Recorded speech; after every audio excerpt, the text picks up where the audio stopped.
O plenário da Câmara dos Deputados deve votar nesta quarta-feira o projeto antifacção, depois que o relator Guilherme Derrite recuou e apresentou uma nova versão do parecer para atender demandas do governo federal e da Polícia Federal. Nessa versão de agora, o secretário de Segurança de São Paulo desistiu de equiparar as facções, as milícias, a grupos terroristas e manteve a autonomia da Polícia Federal. Governistas criticavam as versões anteriores dos relatórios e argumentavam que a equiparação entre crime organizado e terrorismo poderia abrir brechas para a interferência internacional sobre o pretexto de combate ao terrorismo. A PF também se opunha a essa proposta por entender que subordinava operações federais à autorização dos estados, o que, segundo a Polícia Federal, poderia comprometer a independência da instituição. Larissa, Derrite chegou a falar que o que aconteceu foi um problema de narrativa, mas se fosse narrativa,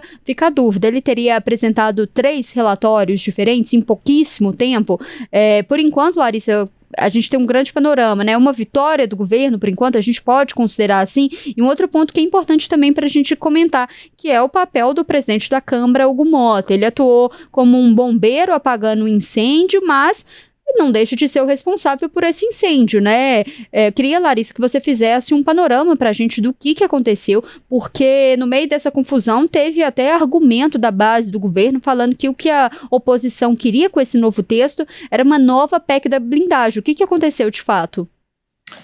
Vamos lá, Letícia. E o que eu trago aqui, inclusive, são apurações da nossa repórter de Congresso Nacional, Lara Alves, numa reportagem excelente que ela fez ontem, está lá em otempo.com.br, explicando todo o imbróglio que envolve essa questão do PL, do projeto de lei que foi chamado de PL do terrorismo, do projeto de lei antifacção e também o que agora está sendo chamado de o novo marco legal do combate ao crime organizado, que foi o nome aí dessa proposta, esse nome que foi então elaborado, apresentado pelo presidente da Câmara, o deputado Hugo Mota.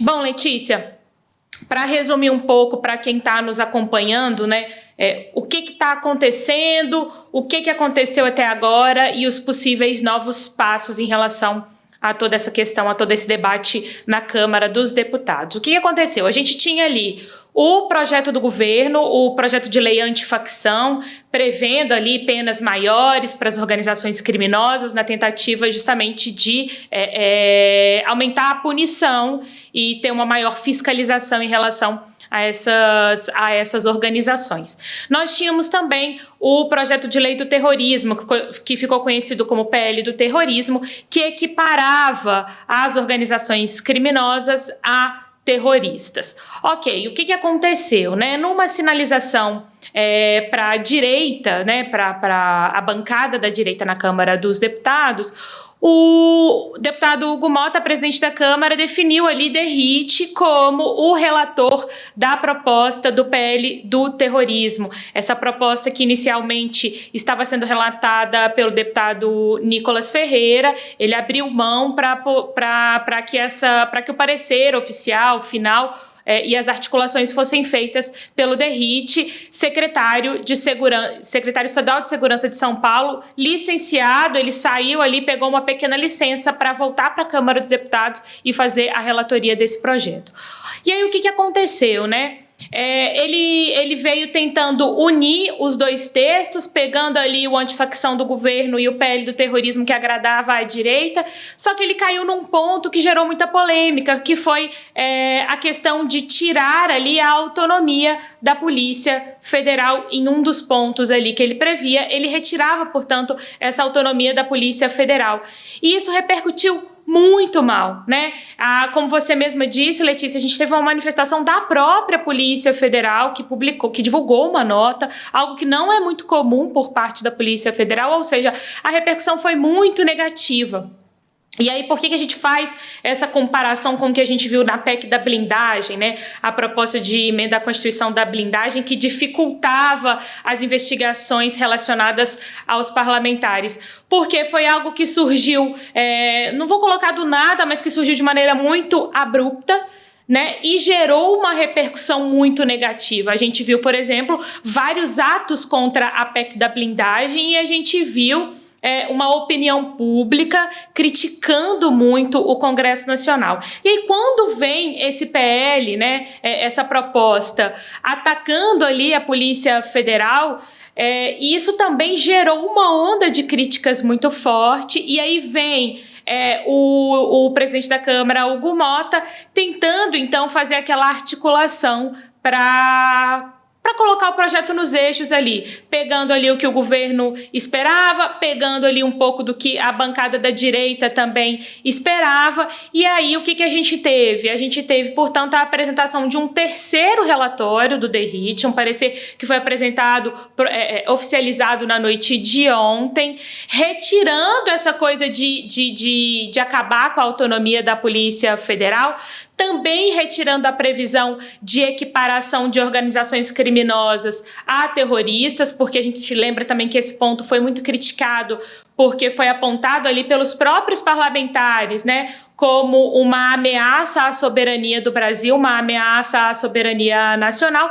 E o que a gente tem agora é uma série de aumentos de penas, novas punições para crimes que são praticados por essas organizações criminosas. Então, a expectativa é de que seja votado hoje. O parecer foi apresentado ontem à noite, né? Mas, depois de muita articulação, porque o que a gente pode observar em relação à Câmara dos Deputados, né? Às vezes, alguns pareceres são apresentados de última hora e se anuncia a possibilidade de votação, mas a gente percebe que é necessário ainda um longo caminho de articulação para que a votação de fato aconteça.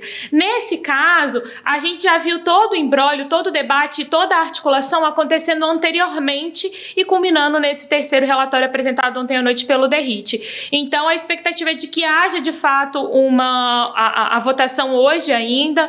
Os próprios governistas, né, que estavam criticando muito essa primeira versão do texto, vieram a público, se manifestaram nas redes sociais, inclusive, dizendo que então, né, os pontos criticados foram retirados e que isso tinha que ser visto de uma forma positiva nesse momento. Então, agora é a gente esperar se não vai ter um fato novo de agora até a sessão marcada para a tarde desta quarta-feira, mas ao que tudo indica, com esse terceiro parecer, as bancadas chegaram ali a um consenso mínimo juntamente com o presidente da Câmara. Mas é isso, né, Letícia? Vamos ver se não acontece nenhuma surpresa nesse meio do caminho aí até a sessão deliberativa de hoje. Queria aproveitar e chamar o Fred aqui para um ponto, porque, Larissa, o que a base do governo, muitos parlamentares argumentaram é sobre essa questão do projeto ali do terrorismo, isso afetar a soberania nacional. O Fred falou isso bastante aqui no Primeira Análise, explicando por que poderia ser um risco e até porque não tem um consenso do que é terrorismo, né, Fred? Queria que você trouxesse o seu ponto do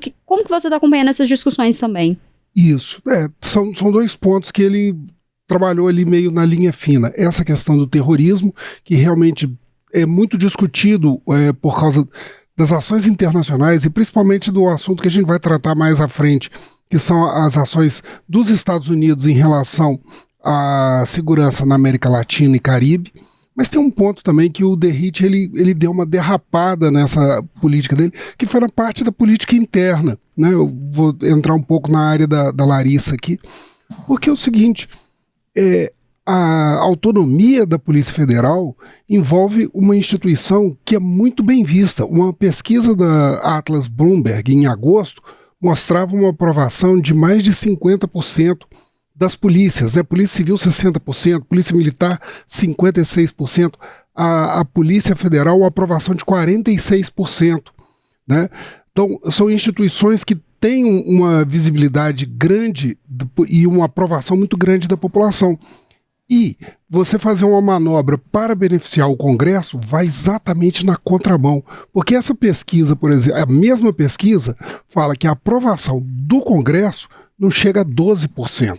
Então, ele foi contra a aprovação popular e flertou perigosamente com a base de apoio do próprio partido dele, né? Porque ele é um um oficial da Polícia Militar, e a base eleitoral dele em São Paulo é justamente a base da questão da segurança e dos policiais. É importante a gente observar isso porque a gente vai até falar isso já, é o nosso próximo tema, que a segurança pública é um clamor realmente da sociedade, mas quando a gente está falando de instituições como a Polícia Federal, essa questão da segurança pública, tal, é preciso deixar essa questão política, a gente está próximo de uma eleição, mas é preciso deixar essa questão política de lado e fazer um debate, um estudo mais técnico de quais vão ser realmente as consequências disso tudo.